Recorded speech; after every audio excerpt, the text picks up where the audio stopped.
तो आज है हमारा ऑप्शंस ट्रेडिंग का लेसन 2 एंड लेसन 1 में हमने समझा था कि ऑप्शंस होते क्या हैं, राइट। तो लेसन 1 में मैंने आपको समझने में कोशिश हेल्प करा था, कोशिश करी थी कि बहुत ही सिंपल वे में आपको समझा सकूं कि अगर आपको ऑप्शंस की बिल्कुल भी अंडरस्टैंडिंग नहीं है, ऑप्शंस क्या होती है उसके बारे में हमने बात करी थी।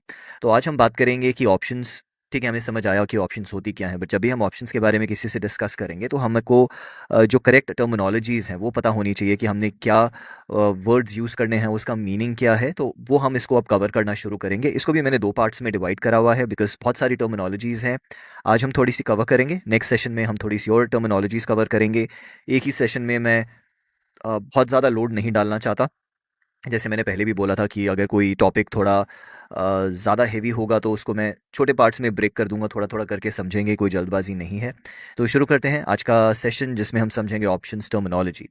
सो in order to take advantage of the subtle aspect of options we need to be precise, right. So again options को समझने के लिए we have to be very precise और हमको जो है करेक्ट लैंग्वेज यूज़ करनी चाहिए ऑप्शन से रिलेटेड।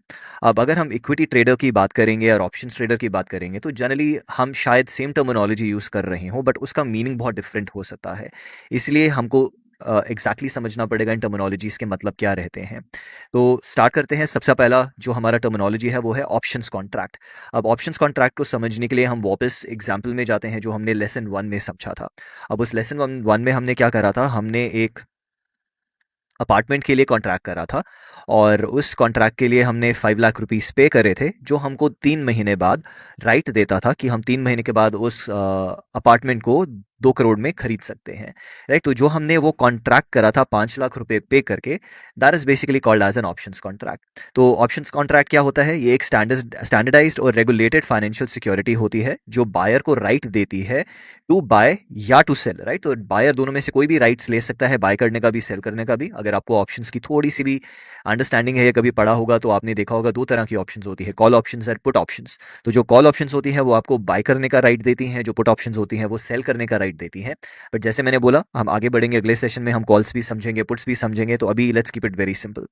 तो जो ऑप्शंस का बायर है उसको राइट मिलता है, अगर वो कॉल बाय कर रहा है तो राइट टू बाय। जैसे इस एग्जांपल में जो अपार्टमेंट का एग्जांपल था, हमारे पास खरीदने का राइट था, हम खरीदे ना खरीदे वो हमारी मर्जी थी। ऐसे हम बेचने का भी राइट ले सकते हैं, हम बेचें या नहीं बेचें वो हमारी मर्जी है, राइट। तो क्या खरीदने या बेचने का राइट, एक अंडरलाइंग एसेट। वो अंडरलाइंग एसेट क्या था, हमारे अपार्टमेंट एग्जांपल में वो अपार्टमेंट था, बट स्टॉक मार्केट में जब हम करेंगे तो वो कोई स्टॉक हो सकता है at a specific price, right. अब हमने जब ये वाला कॉन्ट्रैक्ट करा था तब हमारा प्राइस क्या था कि 2 करोड़ रुपए का वो जो अपार्टमेंट है मैं खरीदूंगा, so that is the price and on और बिफोर अ सर्टेन डेट। तो कैन यू सी हमने यहाँ पे करा था 3 महीने, तो ऐसे ही ऑप्शंस कॉन्ट्रैक्ट की कोई ना कोई एक्सपायरी डेट होती है। तो अभी तो हमने इसको कोरिलेट करा हमारे अपार्टमेंट वाले एग्जाम्पल से। अब हम इसको एक स्टॉक के या लेट्स से इंडेक्स के एग्जाम्पल से समझते हैं। तो उसके लिए हम इस वेबसाइट पे जाएंगे एनएससी इंडिया और हम ऑप्शंस चेन पे जाएंगे बिकॉज यहाँ पे हमको ऑप्शंस चेन दिखेगी। जैसे जैसे हम आगे बढ़ेंगे समझेंगे ऑप्शंस चेन भी क्या है। तो अभी आप करंटली देख सकते हैं कि ये जो है ये निफ्टी की ऑप्शंस चेन है। तो अब इसको हम कोरिलेट करते हैं हमारे अपार्टमेंट वाले एग्जाम्पल से, ठीक है। अपार्टमेंट वाले एग्जाम्पल में हमारे पास 3 चीज़ें थी। पहला, उस अपार्टमेंट का जो प्राइस है, राइट, किस प्राइस पे हम वो अपार्टमेंट खरीद सकते हैं, वो प्राइस था 2 CR।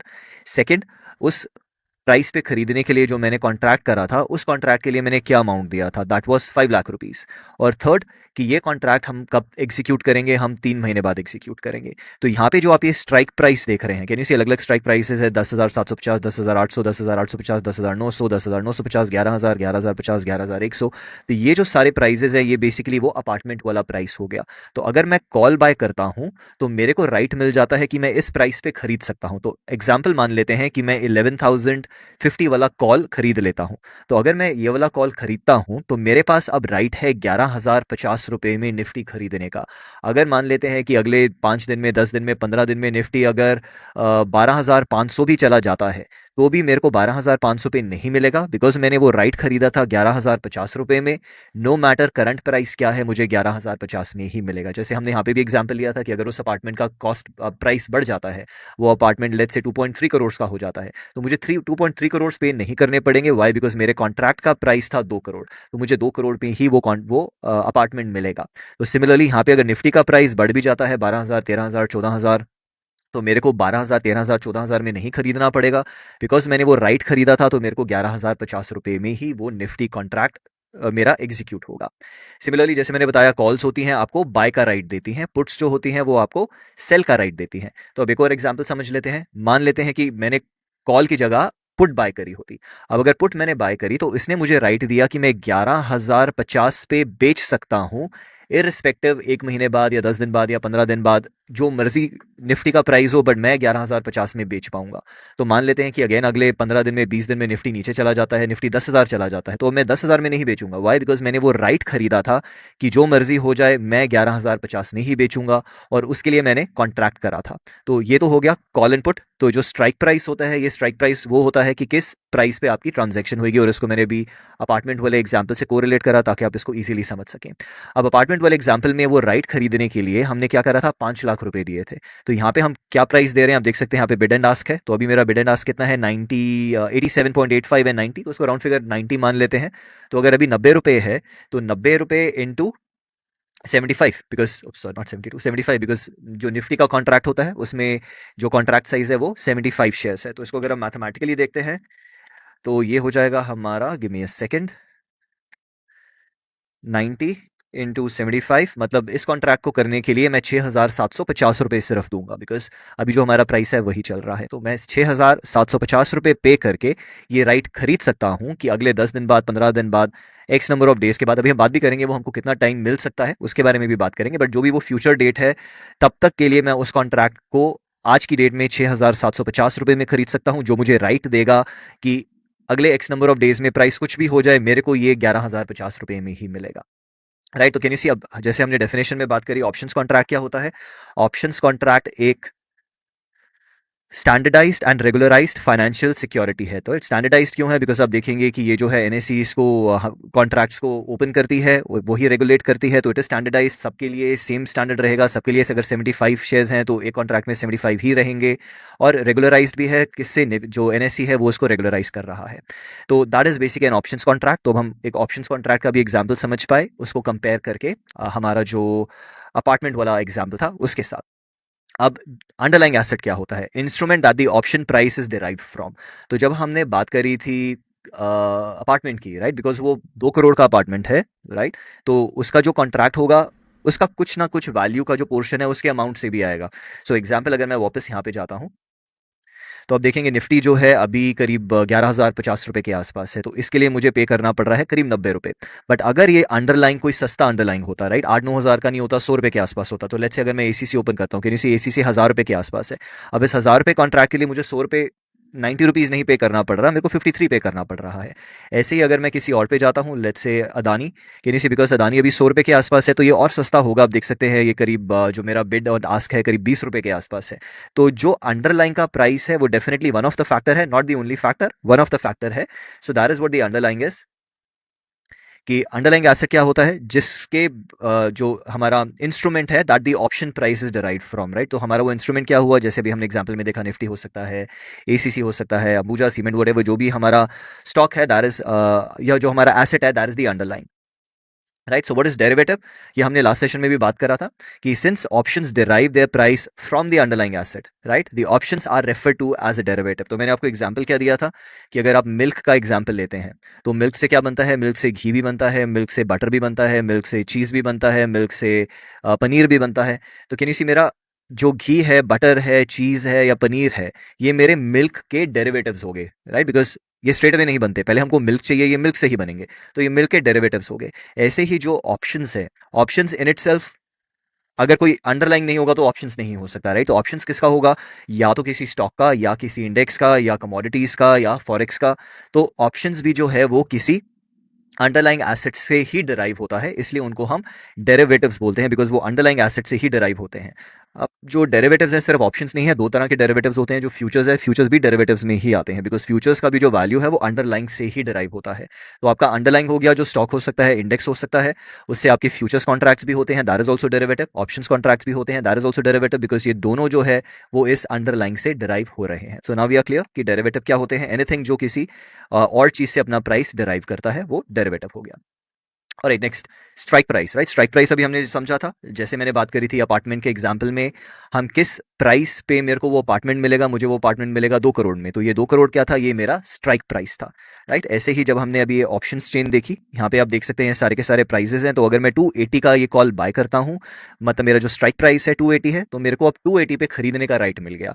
ऐसे ही अगर मान लेते हैं कि मैं 210 का बाय करता हूँ, तो नो मैटर अभी करंट मार्केट प्राइस क्या है, मुझे 210 का मिलेगा। और अगर इसको आप देखें, बिकॉज करंट प्राइस 280 है, राइट? तो अगर मैं 200 में खरीदना चाहूंगा तो डेफिनेटली एक्सपेंसिव ही होगा। वाई? बिकॉज इनफैक्ट इसमें भी जाते नहीं है, उसको इंट्रिंसिक वैल्यू बोलते हैं, तो अगेन एकदम से कॉम्प्लेक्स हो जाएगा। आई थिंक मैं एक स्टेप आगे जाना शुरू कर दिया था, बट एक स्टेप आगे नहीं जाते। बट हाँ, जो आपका प्राइस है, जिस प्राइस पे वो ट्रांजेक्शन होएगी, उस प्राइस को हम स्ट्राइक प्राइस कहते हैं, right? So that is very simple. जैसे अपार्टमेंट के एग्जाम्पल में 2 करोड़ था, यहाँ पे जो सा आप बाय करेंगे उस प्राइस पे आपकी वो ट्रांजेक्शन होगी। सो that is your strike price. Next आया premium. A mutual exchange of payment, the price an option buyer pays and the amount an option seller receives, right? So premium क्या होता है? जब हमने अगेन अपार्टमेंट वाला example लेंगे, मैं बार बार apartment वाले एग्जांपल में इसलिए जा रहा हूँ बिकॉज उसको फिर समझना थोड़ा सा इजी हो जाता है। बट अपार्टमेंट एग्जांपल में हमने क्या करा, बिकॉज हम बायर थे, हमने उस सेलर को 5 लाख रुपए दिए, तो हमारा वो कॉन्ट्रैक्ट हुआ। So mutual exchange, right? ये म्यूचुअल एक्सचेंज किसके बीच में हुआ? बायर और सेलर के बीच में। बायर ने क्या करा, बायर ने वो अमाउंट जो है वो पे करा, और पे किसको करा? सेलर को, और सेलर ने वो अमाउंट रिसीव करा। तो ये जो प्राइस है, जिस अमाउंट की ट्रांजैक्शन से हम उस कॉन्ट्रैक्ट में बंध जाते हैं, उस प्राइस को हम बोलते हैं हमारा प्रीमियम। तो अगर मैं वापस आता हूं इस ऑप्शंस के एग्जांपल में, जो ऑप्शंस चेन है, तो यहाँ पे आप देख सकते हैं कि अगर आप 280 रुपये में खरीदने का राइट लेना चाहते हैं, तो आपको उसके लिए पे करना पड़ेगा करीब 20 रुपये, राइट? आपको करीब 20 रुपये पे करने पड़ेंगे।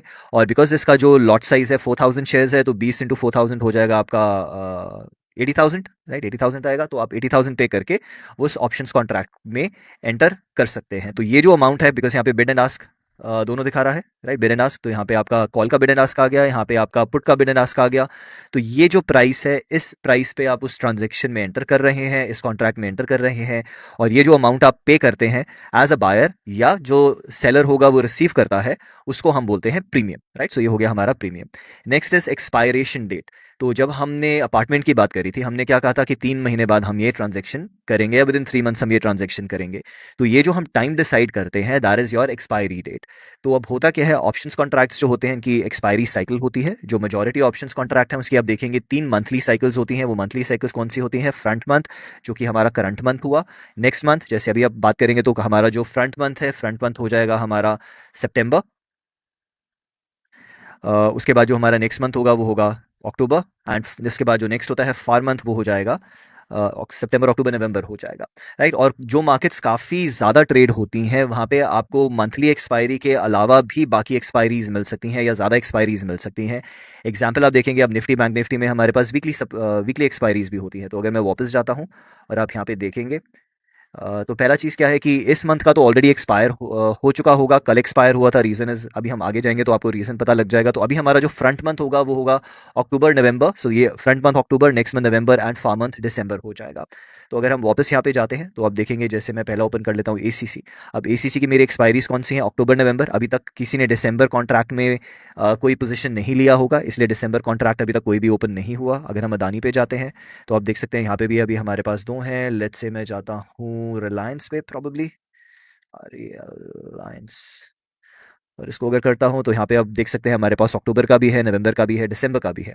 अब ऐसे ही अगर मैं सपोज करिए बैंक निफ्टी पे जाता हूँ, तो बैंक निफ्टी पे भी आप देखेंगे अक्टूबर का भी है, फिर 8 अक्टूबर है, 15 अक्टूबर है, 22 अक्टूबर है। वाई? बिकॉज मैंने जैसे आपको बताया कि निफ्टी, बैंक निफ्टी में आपके पास वीकली एक्सपायरीज भी है। तो कैन यू सी, मेरी वीकली एक्सपायरीज भी है, मंथली एक्सपायरीज भी हैं। और निफ्टी में तो कभी कभी आपको बहुत आगे फ्यूचर की भी एक्सपायरीज दिख जाएंगी। जैसे आप देख सकते हैं किसी ने दिसंबर 23 का भी कॉन्ट्रैक्ट करा हुआ है, राइट? सो आज से करीब 3 साल आगे का भी अभी किसी ने कॉन्ट्रैक्ट करा हुआ है। वहाँ पे जाएंगे तो अगर कोई ट्रांजेक्शन हुआ है, कैन यू सी, एक ट्रांजेक्शन हुआ है, किस प्राइस पे हुआ वो भी आपको दिख रहा है। तो ये हमारे सारे के सारे एक्सपायरीज हो जाती हैं। तो इसका मतलब क्या है कि इस एक्सपायरी पे ये जो हमारा कॉन्ट्रैक्ट है ये एग्जीक्यूट होगा, राइट? सो ये हो गई हमारी एक्सपायरीज। नेक्स्ट क्या है कि एक्सपायरी डेट्स कौन सी रहती हैं। अगर आप मंथली एक्सपायरी देखेंगे तो जो मंथ का लास्ट थर्सडे होता है, तो जैसे मैंने बोला बिकॉज कल थर्सडे था तो इस मंथ का लास्ट थर्सडे कल था, इसलिए सितंबर कॉन्ट्रैक्ट अब क्लोज हो चुका है। नेक्स्ट कॉन्ट्रैक्ट हमारा कौन सा होगा, अक्टूबर नवंबर दिसंबर, और इसलिए हम अक्टूबर नवंबर दिसंबर के कॉन्ट्रैक्ट्स देख पा रहे थे। और अगर हम फिर से यहाँ पे वापस जाते हैं 1 मिनट के लिए, अगर आप ये डेट्स देखेंगे 29 अक्टूबर, 26, 31, तो ये डेट्स अलग अलग क्यों है, बिकॉज जैसे मैंने कहा जो मंथ का लास्ट थर्सडे होता है वो आपका एक्सपायरी डेट होता है। तो अक्टूबर का लास्ट थर्सडे 29 होगा, नवंबर का 26 होगा और दिसंबर का 31 होगा। और ऐसे ही अगर आप वीकली एक्सपायरीज देखेंगे तो वो उस वीक का जो थर्सडे है वो हो जाता है। तो अगर आप रिलायंस नहीं करना था, लेट्स से निफ्टी निफ्टी कर देता हूं, तो आप देखेंगे कि निफ्टी पे 1 अक्टूबर हमारा इस वीक मतलब नेक्स्ट वीक का लास्ट थर्सडे होगा, फिर 8 अक्टूबर लास्ट उस वीक का थर्सडे होगा, फिर 15 अक्टूबर उस वीक का थर्सडे होगा, फिर 22 अक्टूबर उस वीक का थर्सडे होगा। तो ये वीकली एक्सपायरीज हमारे थर्सडे के बेसिस पे हो गई। तो ये हमको पता लग गया वीकली एक्सपायरी भी थर्सडेज को होती है, मंथली एक्सपायरी मंथ के लास्ट थर्सडे को होती है। अब जब हम एक्सपायरी की बात करते हैं तो एक्सपायरी पे क्या होगा, जैसे अब हमने अपार्टमेंट का एग्जांपल लिया था, उस अपार्टमेंट के एग्जांपल में क्या हुआ कि मान लेते हैं वो अपार्टमेंट 2 करोड़ से 2.5 करोड़ चला जाता है, राइट। तो अब डेफिनेटली आप ये ट्रांजेक्शन जरूर करेंगे, आप इस ट्रांजेक्शन को नहीं छोड़ेंगे। वाई, बिकॉज अब आपको 50 लाख का फायदा है, बिकॉज आप अभी भी वो 2.5 करोड़ का अपार्टमेंट 2 करोड़ में खरीद सकते हैं। ठीक है, अब ये जो ट्रांजेक्शन है अगर हम बात कर रहे थे तो हमने 3 महीने का टाइम लिया था। अब उस 3 महीने में हम ये ट्रांजेक्शन कभी भी कर सकते थे, राइट। चाहे मैं 10 दिन बात करूं, चाहे 15 दिन बात करूं, चाहे 2 महीने बात करूं, हम कभी भी कर सकते थे। बट जब हम ऑप्शंस की बात करते हैं तो यहाँ पे 2 डिफरेंट स्टाइल्स होते हैं ऑप्शंस के, तो उनको पहले समझते हैं। एक होता है अमेरिकन स्टाइल। अमेरिकन स्टाइल में क्या होता है कि आप ये जो राइट आपके पास था, जैसे मेरे पास यहाँ पे राइट था 2 करोड़ का खरीदने का, मैं 3 महीने के अंदर अंदर कभी भी वो एक्सरसाइज कर सकता था। एक्सरसाइज का मतलब क्या हुआ कि सेलर को मैं पूरा अमाउंट दे के वो अपार्टमेंट मैं खरीद लेता। सो that is what exercising basically means कि हमने जो वो ऑप्शन कॉन्ट्रैक्ट था उसको हमने कन्वर्ट कर दिया अंडरलाइंग एसेट में, कि अब हम कॉन्ट्रैक्ट में नहीं रहे, हमने उस कॉन्ट्रैक्ट को पूरा करा, अमाउंट देके हमने वो एसेट ले लिया। तो वो हमारा अंडरलाइंग से जो ऑप्शन है वो कन्वर्ट हो जाता है एसेट पोजीशन में, अंडरलाइंग से एसेट पोजीशन में। तो जो अमेरिकन एक्सपायरी है, जैसे मैंने बोला, आप उस 3 महीने के अंदर अंदर कभी भी एक्सरसाइज कर सकते थे, 10 दिन, 20 दिन, 1 महीना, 2 महीना, 2.5 महीना, आप जाके वो कर सकते थे। दूसरा जो स्टाइल होता है ऑप्शंस का, that is called as European style. अब यूरोपियन स्टाइल में क्या होता है कि आप उसको 3 महीने के बीच में कभी भी नहीं, आप उसको एक्सरसाइज नहीं कर सकते। जब उसका 3 महीने कंप्लीट हो जाएगा उस लास्ट डेट पे ही आप उसको एक्सरसाइज कर सकते हैं, उससे पहले नहीं कर सकते, right. So these are 2 different styles of options, American style and European style. जो इंडियन एनएससी पे हमारी जो ऑप्शंस होती हैं वो यूरोपियन स्टाइल होती हैं। तो मतलब अगर आपने कोई राइट खरीदा है तो आप एक्सपायरी से पहले उसको एक्सरसाइज नहीं कर सकते, एक्सपायरी होने पे ही आप एक्सरसाइज कर पाएंगे। तो मतलब अगर आपने 3 महीने लिए तो आपको पूरा 3 महीने वेट करना पड़ेगा, बीच में आप उसको एक्सरसाइज नहीं कर सकते हैं, right. So that is the difference between the two, कि अमेरिकन स्टाइल एक्सपायरी या उससे पहले कभी भी एक्सरसाइज करा जा सकता है, आप अंडरलाइन को एसेट पोजीशन में कन्वर्ट कर सकते हैं। बट यूरोपियन स्टाइल में सिर्फ एक्सपायरी पे ही होगा, एक्सपायरी से पहले आप नहीं कर सकते। और जो इंडियन ऑप्शंस रहती हैं वो सारी की सारी यूरोपियन स्टाइल ऑप्शंस होती हैं, आप उसको एक्सपायरी से पहले एक्सरसाइज नहीं कर पाएंगे। तो अब एक्सरसाइज का मतलब क्या हुआ, exercise is the process by which the buyer of an option converts his right into physical script. तो अगेन, जब हमने 5 लाख रुपए पे करे थे अपार्टमेंट के लिए, तो अगर मैं उस कॉन्ट्रैक्ट को एक्सरसाइज करता हूं तो मैं क्या करूंगा, एज अ बायर मैं उस सेलर को पूरा का पूरा अमाउंट देके उस अपार्टमेंट का physical physical what should I से, मेरे को वर्ड नहीं मिल रहा, फिजिकल, लेट्स से डिलीवरी ले लूंगा, राइट। अब उसमें क्या होगा, आपके व्हाट यू कॉल स्टॉक्स में आपको डिलीवरी मिल जाएगा, राइट। तो मैं उसका पोजेशन ले लूंगा, राइट। सो अपार्टमेंट के केस में होगा क्या कि मैंने पेमेंट देके उसका पोजेशन ले लिया, तो मेरे को वो फिजिकली अपार्टमेंट मिल गया। तो that is what an exercise basically means, कि आप जब उसको एक्सरसाइज करेंगे तो वो अंडरलाइन का पोजीशन नहीं रहा, वो कॉन्ट्रैक्ट नो लॉन्गर अब रहा, वो कॉन्ट्रैक्ट को हमने फिजिकल पोजेशन में कन्वर्ट कर दिया है। एंड सिमिलरली अगर आपने लॉन्ग करा था तो लॉन्ग मैंने आपको बताया था, अगर आपने लॉन्ग कॉल करा था तो कॉल क्या होता है, वो आपको बेचने का राइट देता है। तो अगर आप उसको एक्सरसाइज करेंगे तो आप वो प्राइस पे बेच सकेंगे, राइट। आप उस प्राइस पे बेच सकेंगे, and that is what exercising is all about, right. तो अगर आपने बाय करा हुआ है कॉल को तो आप बाय कर सकते हैं, और अगर आपने बाय करा हुआ है पुट को तो आप सेल कर सकते हैं। So as an option buyer, so an option buyer simply notifies his broker verbally or through trading platform of his intention to exercise the right. Option exercises are irrevocable. तो जो buyer होता है वो अपने broker को ना, American style में आपको ब्रोकर को बताना पड़ेगा बिकॉज आप पहले भी कर सकते हैं, या आपके ट्रेडिंग प्लेटफॉर्म पे ऑप्शन होगा उसको एक्सरसाइज करने का। बट यूरोपियन स्टाइल में उसकी ज़रूरत नहीं होती, बिकॉज जैसे मैंने बोला कि जो कॉन्ट्रैक्ट है वो कंप्लीट होने पर ही एक्सरसाइज हो सकता है, उससे पहले नहीं हो सकता। और ये जो ऑप्शन की एक्सरसाइज होती है इररिवोकेबल है, कि एक बार अगर ये आपको असाइन हो जाता है या एक्सरसाइज हो जाता है तो आप उसको कैंसिल नहीं कर सकते हैं, बिकॉज आप उस कॉन्ट्रैक्ट में थे। तो all in the money options are automatically exercise. जैसे मैंने बताया, जो इंडियन ऑप्शंस हैं वो एक्सपायरी पे होती हैं, तो एक्सपायरी पे जितनी इन द मनी होंगी, अब इन द मनी का क्या मतलब है, एट द मनी क्या होती है, आउट ऑफ द मनी क्या होती है, वो हम समझेंगे जैसे हम आगे बढ़ते हैं। बट इसको बहुत सिंपल टर्म्स में समझाने के लिए, अगर अगेन सेम एग्जाम्पल, 2 करोड़ का मैंने कॉन्ट्रैक्ट करा था, अब जो अपार्टमेंट है 2.5 करोड़ का है, तो डेफिनेटली मुझे एडवांटेज है। तो अगर ऐसा एडवांटेज है तो मैं डेफिनेटली वो एडवांटेज लेना चाहूंगा। तो मतलब अभी ये जो कॉन्ट्रैक्ट है ये इन द मनी है, ये मेरे को एडवांटेज दे रहा है। बिकॉज इन द मनी क्यों है, बिकॉज अभी मेरे को इस पे 50 लाख रुपए का प्रॉफिट है, so that is why it is in the money. तो जितने इन द मनी ऑप्शंस होंगे वो ऑटोमेटिकली एक्सरसाइज हो जाते हैं, एक्सपायरी पे आपको उसका फिजिकल पोजेशन मिल जाएगा।